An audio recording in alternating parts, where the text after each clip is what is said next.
Welcome to Voyage Daily Tech, the most important news personalized for you every day, supported by Voyage.com.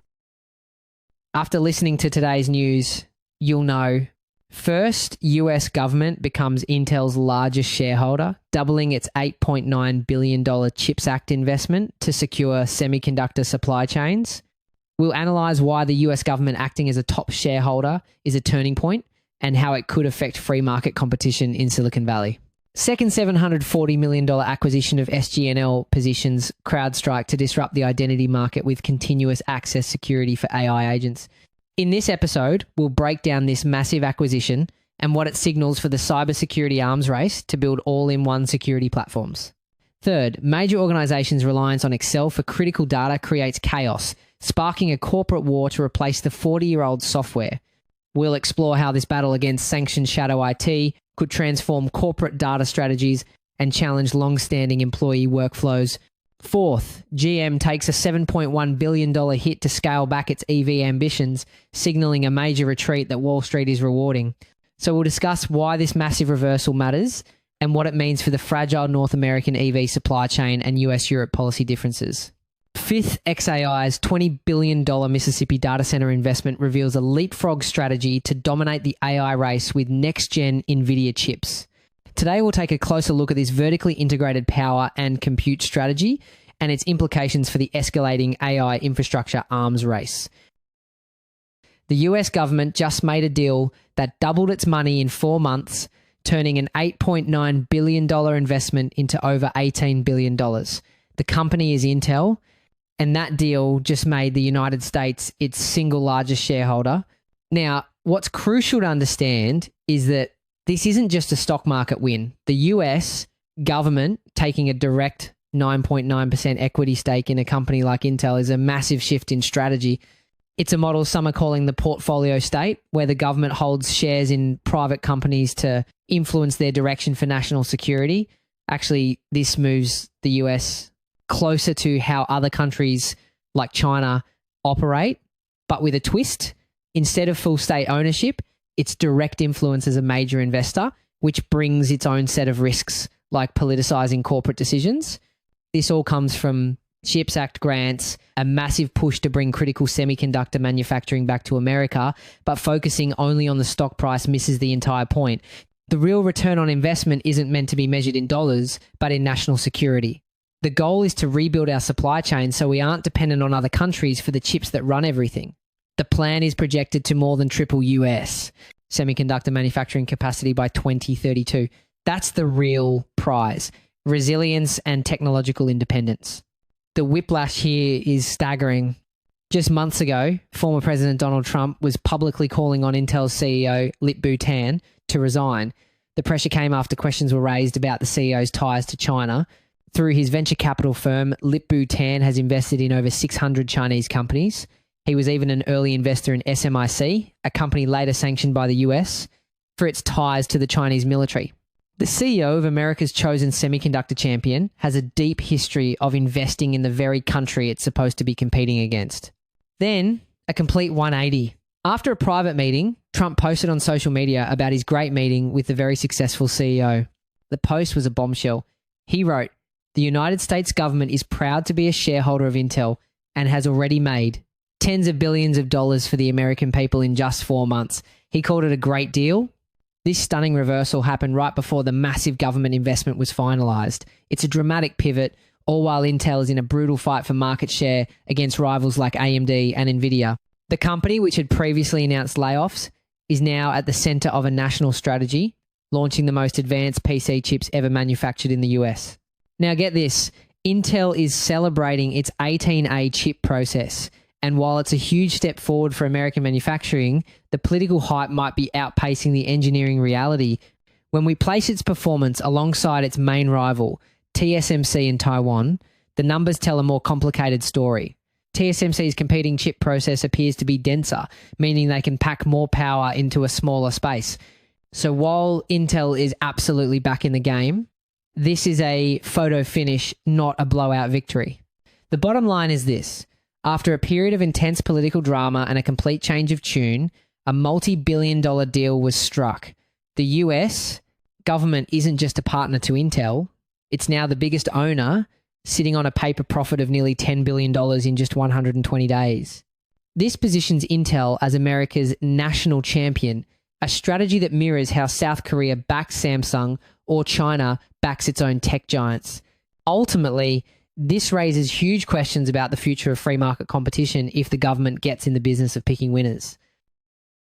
Speaking of national champions and strategic competition, the arms race is heating up in another critical sector, cybersecurity. A giant in that space, CrowdStrike, just dropped nearly $750 million to buy a startup. And interestingly enough, that startup was funded by its biggest rivals, Microsoft and Cisco. CrowdStrike is buying identity management company SGNL in a deal valued at nearly $740 million. So why the massive price tag? To beef up its defenses against the new wave of sophisticated AI-powered cyber attacks. We're not just talking about human users anymore. The term you need to know is AI identity, the unique digital credentials given to autonomous AI agents so they can perform tasks on their own. You see, when an AI has its own login and permissions, it creates brand new ways for hackers to attack. They can use things like prompt injection to trick the AI into doing something malicious, or even build backdoors into the AI during its training. Securing these AI identities is a completely new and critical challenge. SGNL, founded in 2021, had only raised $30 million in a previous funding round. This acquisition represents a colossal return on investment and highlights the incredible value placed on next-generation identity security. SGNL's technology isn't just an update, it's a fundamental shift. Traditional security is static, like a bouncer checking your ID once at the door, but SGNL's approach is what's called continuous access evaluation. Think of it as a security guard that follows you around, constantly checking in real time if you still have permission to be in a specific room based on what's happening at that exact moment. It's a dynamic, event-driven model designed for a world where threats can emerge in a split second. CrowdStrike's CEO, George Kurtz, went on the record with a statement that makes the company's ambition crystal clear, calling it a massive opportunity for us to disrupt the identity market. This isn't just about adding a feature. It's an aggressive move to dominate a space that's already a $435 million business for CrowdStrike. We're seeing CrowdStrike make this bet while at the same time, giants like Microsoft and Okta have largely built their empires on that more traditional static permission model. By acquiring SGNL, CrowdStrike is betting that this old way of doing things is no longer enough. They're trying to leapfrog the competition by offering a system that doesn't just grant access, but continuously validates it based on real-time risk. But this isn't just about one company. It's a sign of a massive arms race heating up in the cybersecurity world. This move follows competitor Palo Alto Networks scooping up a startup for $25 billion and Google landing another for a staggering $32 billion. Companies are spending fortunes to become all-in-one security super platforms. The strategy is consolidation. As Kurtz himself said, the goal is to give customers a better outcome with less vendors, less complexities, less cost. And there's data to back this up. One study found that companies that consolidate their security platforms have a much higher return on investment and can detect threats over 2 months faster than those who don't. However, this arms race has a potential downside for customers. Relying on one massive platform can lead to vendor lock-in, making it difficult and expensive to switch. And it raises a critical question. If one giant vendor has a major outage, does a company's entire security shield go down with it? In the war against AI-driven threats, the end game isn't just to sell a product, it's to become the only security platform a company needs. We've been talking about cutting-edge AI and cybersecurity, but believe it or not, one of the biggest risks in the corporate world today comes from a piece of software that's 40 years old, Microsoft Excel. An entire national health system, Health New Zealand, was recently found using a single Excel spreadsheet as its primary file for managing its entire financial performance. The result was a mess of data discrepancies, errors, and an inability to get a real-time overview of its own money. And if you think that's an isolated incident, you're wrong. In the UK, the recruitment process for new anaesthetists was plunged into chaos because of spreadsheet confusion. These are not just minor accidents. They are symptoms of a massive hidden dependency on a 40-year-old piece of software. Despite the age of AI, a staggering 2/3 of all office workers are still using Excel at least once every hour. Now, You might be thinking, isn't this story about Excel versus AI? Well, Microsoft is trying to prevent this exact problem by integrating its own AI, called Copilot, directly into Excel. The idea is to make Excel smarter, allowing you to use plain English to generate formulas and analyze data. But experts are divided. While a smarter Excel is helpful, it doesn't solve the core issue of data being locked away in separate files, which is why specialized AI native platforms are gaining ground. The problem is, the tool people use for a quick chart is the same one being used for critically important operations. Experts warn these complex spreadsheets are incredibly fragile, often run by automated macros written by employees who have long since left the company. This makes it nearly impossible for organizations to properly secure their data or use it to fuel modern AI. This phenomenon has a name. It's called sanctioned shadow IT. Because Excel is an officially approved tool, critical business processes end up running inside these spreadsheets, completely invisible to the IT department. To fight this without an outright ban, chief information officers are now using new technologies that can discover, monitor, and secure what's happening inside these files. Tools like Excel Safe can add audit trails and electronic signatures, while other platforms can keep the data in a secure cloud environment, preventing it from being downloaded and lost. This has sparked a new corporate battleground. At Canadian telecoms firm TELUS, a director is forcing hundreds of staff off Excel. When employees asked to keep their old spreadsheets alongside a new system, his response was, absolutely not. You have to force it by not allowing the spreadsheet to coexist. The stakes for this fight are enormous. By winning its war on Excel, TELUS expects to save $30 million a year. To give you a sense of the scale here, research shows this project involved migrating over 14 petabytes of data from more than 100 separate legacy systems into one centralized cloud platform with Google Cloud. The company projects the total savings to be closer to 42 million Canadian dollars, partly by eliminating over 30% of its obsolete data, which also reduces energy consumption. A small charity saved over £6,000 annually, enough to let their bookkeeper go. The conflict boils down to employees feeling they're losing control, but as one analytics professor puts it, they are missing the point. It isn't your data, it's the company's data. This feeling of losing control is part of a classic workplace tension called the good enough trap. For an individual worker, Excel is often the fastest, most flexible tool for a specific task. It's good enough to get the job done. The problem is that what's good enough for one person can create massive risks and inefficiencies for the entire organization. This is the heart of the conflict, the clash between top-down data strategy and bottom-up user efficiency. From one corporate battleground to another, let's shift gears to the auto industry, where a massive strategic pivot is sending shockwaves through the market. General Motors just announced it's taking a massive $7.1 billion hit for a single quarter. This isn't just a bad number, it's a bombshell signal that the company's massive bet on an all-electric future is hitting a serious wall. This is where the situation takes a more complex turn. A number like that is what's known in the financial world as a special charge. Companies use these to separate what they call one-time expenses from their regular, ongoing operations to give investors a clearer picture of the core business. But here's the catch. When these massive special charges for strategic pivots keep happening, it raises a serious question. Are these really one-time events, or are they masking the immense ongoing cost of strategic failures? It's a common practice. In 2024, for instance, over 70% of companies in the S&P 500 reported these kinds of adjusted earnings, and for most of them, it made their profits look better than they actually were. The vast majority of that charge, a staggering $6 billion, is the direct cost of pulling back on its EV plans. This is the same company that was once planning to invest $30 billion to dominate the electric vehicle market. Now it's paying billions in supplier contract cancellation fees just to slow down. What really brought this to a head was the devastating ripple effect of those cancellations. We're talking about the entire North American EV supply chain, a fragile ecosystem. The US government has been trying to build from the ground up. These aren't just abstract numbers on a balance sheet.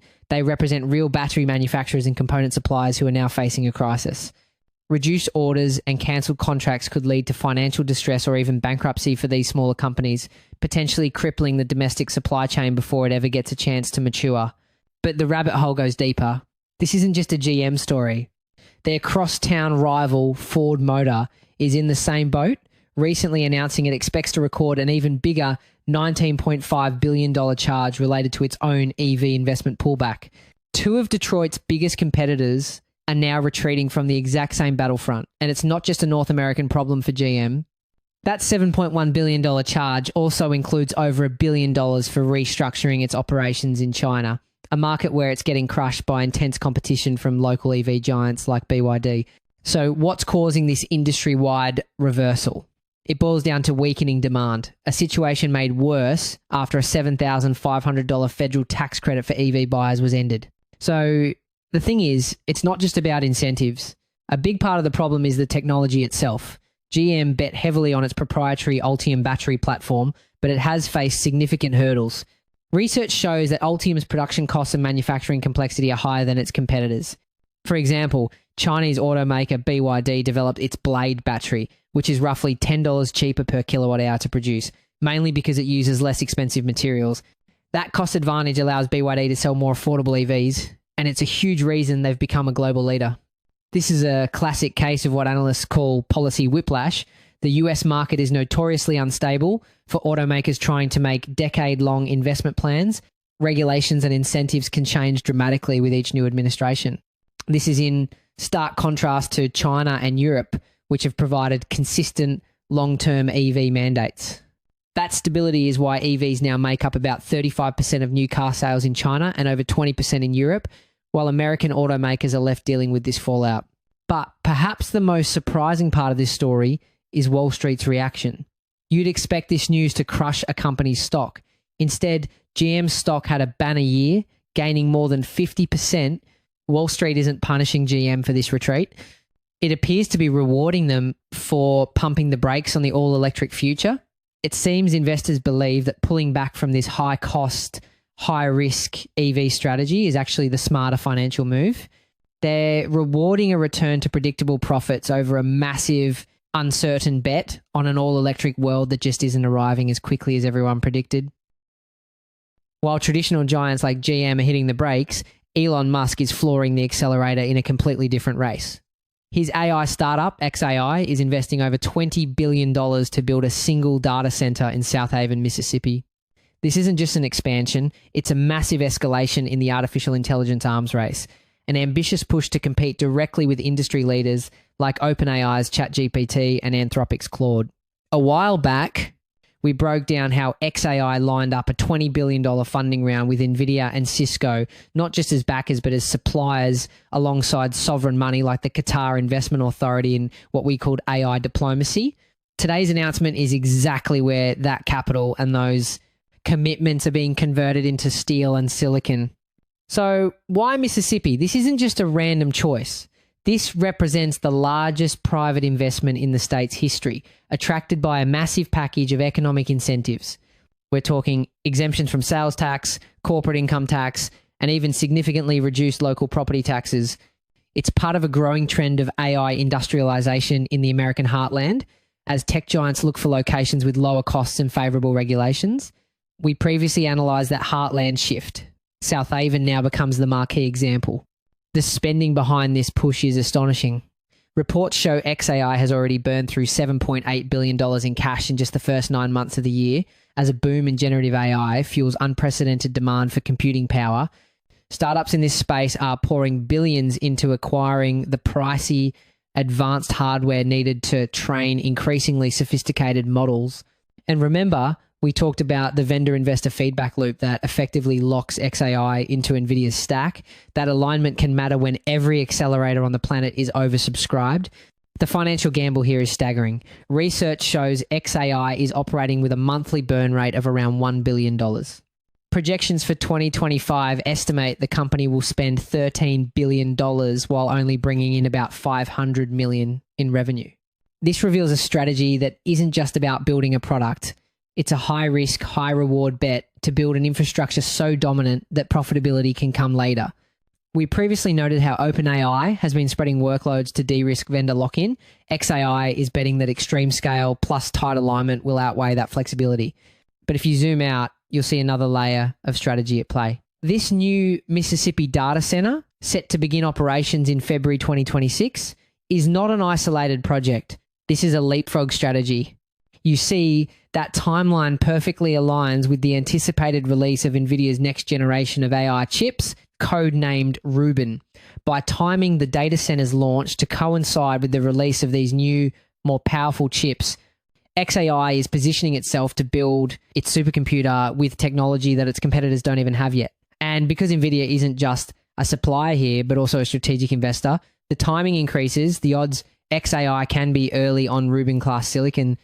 It sits strategically close to XAI's existing infrastructure, including a supercomputer cluster in Memphis known as Colossus, which is already touted as the largest in the world. When we covered Memphis, we also noted local pushback on environmental grounds. Southaven extends that same regional cluster. And Colossus isn't just big, it's a marvel of engineering. It was built in just 122 days and is powered by hundreds of thousands of Nvidia's top-tier GPUs, but the secret sauce is its networking. It uses a specialized system called Nvidia Spectrum-X Ethernet that allows all those processors to communicate with almost perfect efficiency. This isn't just about stacking more chips. It's about making them work together as one cohesive brain. Musk previously stated the goal was to create a 2 gigawatt compute power footprint. Now, a 2 gigawatt footprint is enough to power a small city. To achieve this, XAI is doing something its rivals aren't. Instead of just buying power from the grid, XAI purchased a former natural gas power plant right next to the data center site. This is a vertically integrated energy-first strategy. They will own and control their own power source, giving them a massive advantage in cost and energy security, even if it raises local environmental concerns. We've talked before about XAI running dozens of natural gas turbines in Memphis, fast, reliable power, but a trade-off that invites environmental and legal scrutiny compared to the renewables first paths at Microsoft or Google. This all points to a clear, high-stakes power struggle. The core conflict is not just about who has the smartest algorithm, but who can build the biggest, most powerful computing machine on the planet. With a $20 billion investment and a supercomputer network taking shape, XAI is no longer just entering the AI race. It's spending on a scale designed to dominate it. And keep in mind, Gov't was recently added to the Department of Defense's AI agents platform capacity at this level, could win more of those government workloads, even as regulators in Europe and across Asia continue probing the product's risks. That's it for today on Voyage Daily Tech. Follow, share, and stay tuned for daily updates coming your way tomorrow.